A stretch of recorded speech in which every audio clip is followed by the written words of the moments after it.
नमस्कार। आप देख रहे हैं हालात इंडिया और मैं हूं राम नरेश यादव।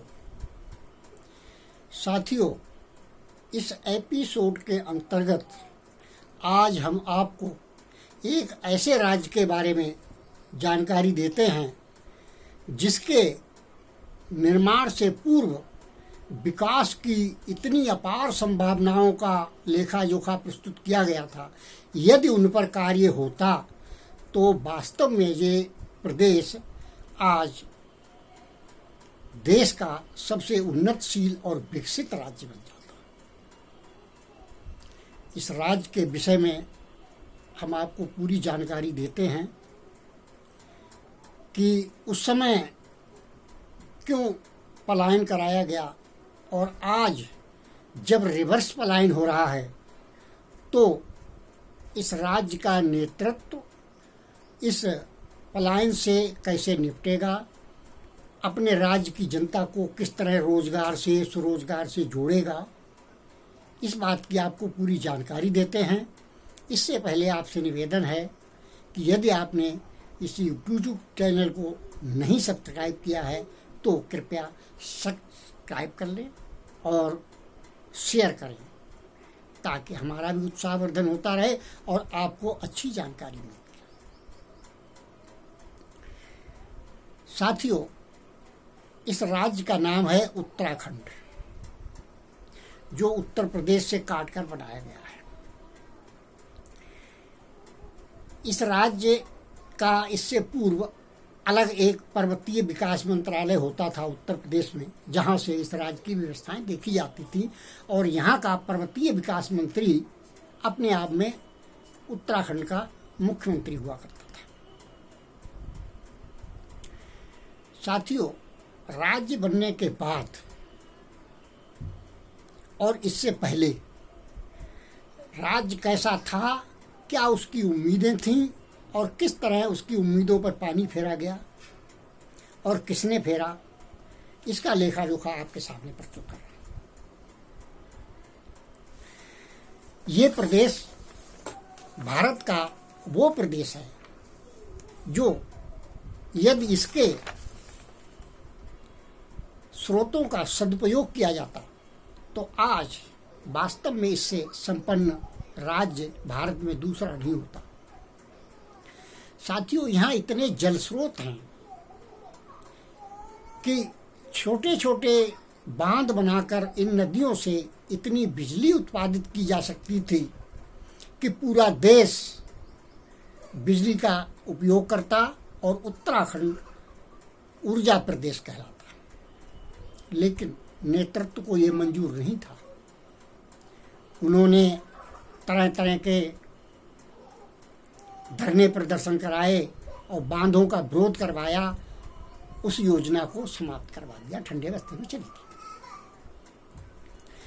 साथियों, पर्वतीय प्रदेश होने के कारण यहाँ जड़ी बूटियों का इतना बड़ा भंडार है कि यदि उत्तराखंड की जड़ी बूटियों का सदुपयोग सरकार करती तो यह राज्य पूरे देश ही नहीं विश्व की स्वास्थ्य आवश्यकताओं की पूर्ति करता और एक आयुष प्रदेश के रूप में नई पहचान बनाता।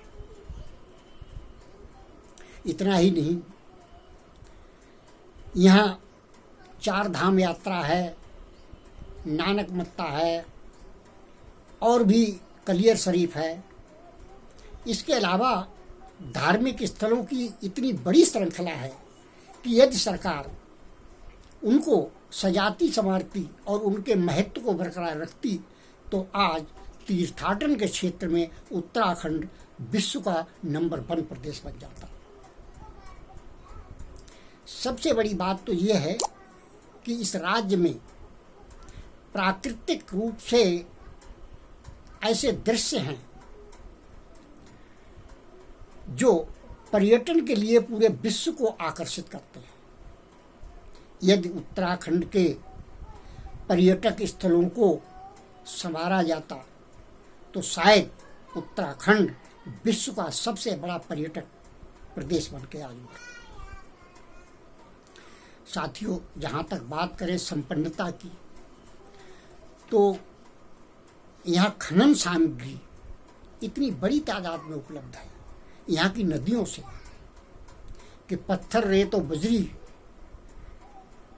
अगर उसका सरकार सदुपयोग करती तो आज हम पूरे देश के इंफ्रास्ट्रक्चर को मजबूत बना देते। उसकी आवश्यकताओं पूर्ति के लिए हमें कहीं और जाना नहीं पड़ता, बल्कि उत्तराखंड ही पूरे देश को उसकी आपूर्ति कर सकता था। जहां पर्यटन के हिसाब से हम नंबर 1 होते, वहीं आप ये समझिए कि राज्य बनने से पूर्व यहाँ की कृषि और बागवानी की क्या स्थिति थी, और राज्य बनने के बाद यहाँ के राजनेताओं ने प्रदेश को कैसा बना दिया, ये बहुत विषम परिस्थिति को पैदा करता है। और इस परिस्थिति से भविष्य में निपटने के लिए इन्हें बड़े संघर्ष करने पड़े।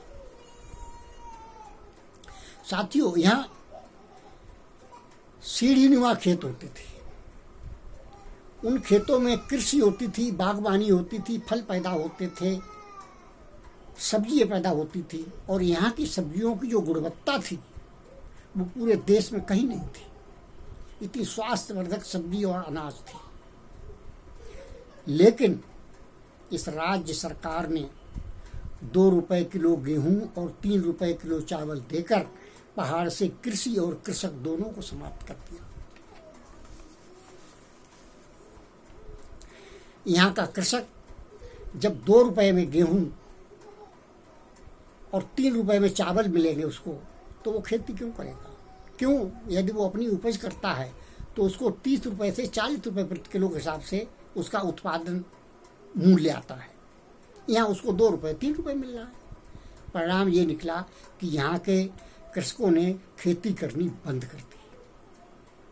उसका नतीजा ये हुआ कि पहाड़ी जो नालीदार खेत हुआ करते थे, सीढ़ीनुमा खेत हुआ करते थे, वो खेत ऊसर हो गए।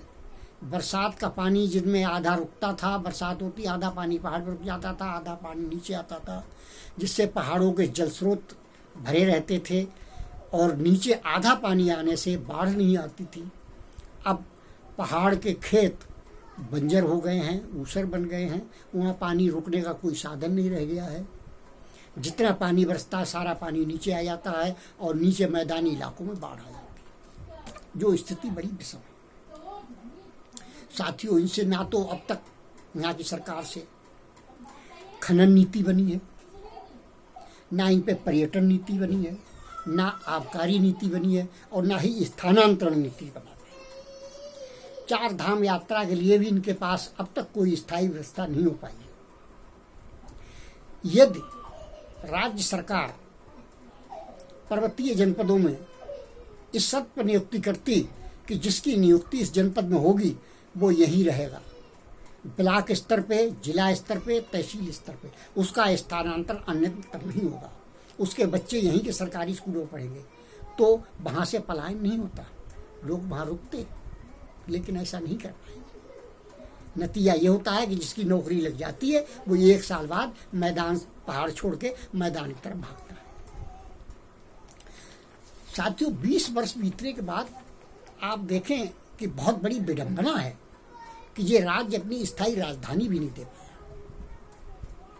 और यहाँ एक दल है, उत्तराखंड क्रांति दल, जो कांग्रेस की सरकार आती थी उसमें भागीदारी करता था, 1-2 सीट लेके भाजपा की आ जाती थी उसमें कर लेता था, और जब उसकी कोई सीट नहीं आई और उसको सत्ता में भागीदारी नहीं मिली, तब उसको फिर गैरसैंण की याद आने लगती। साथियों, जो राज्य अब तक स्थायी राजधानी नहीं दे पाया हो, कोई स्थायी नीति नहीं बना पाया हो, और अब रिवर्स पलायन से लौटे अपने राज्यवासियों के लिए, अब तक उसके पास कोई ऐसी नीति नहीं बनी कि उनको स्वरोजगार के माध्यम से, रोजगार के माध्यम से, उद्योगों के माध्यम से या कृषि और बागवानी के माध्यम से रोजगार देंगे। ऐसा नीति अभी तक नहीं बनी है। यदि यह नीति नहीं बनी तो ये बड़ी चिंता का विषय है और हमारी सरकार को इस पर सोचना चाहिए, गंभीरतापूर्वक विचार करना चाहिए, उसको केंद्र से सहायता लेनी चाहिए और स्वयं सहायता करके राज्य की जनता के हितों का ध्यान रखना चाहिए। इसी तरह के साथियों हम आपको जानकारी आगे भी देते रहेंगे, लेकिन आपसे एक निवेदन है कि यदि आपको ये जानकारी ठीक लगी हो या राज्य के हित में प्रतीत हो रही हो तो हमारे इस चैनल को सब्सक्राइब करें, लाइक करें और शेयर करें ताकि हमारा भी उत्साहवर्धन होता रहे। नमस्कार।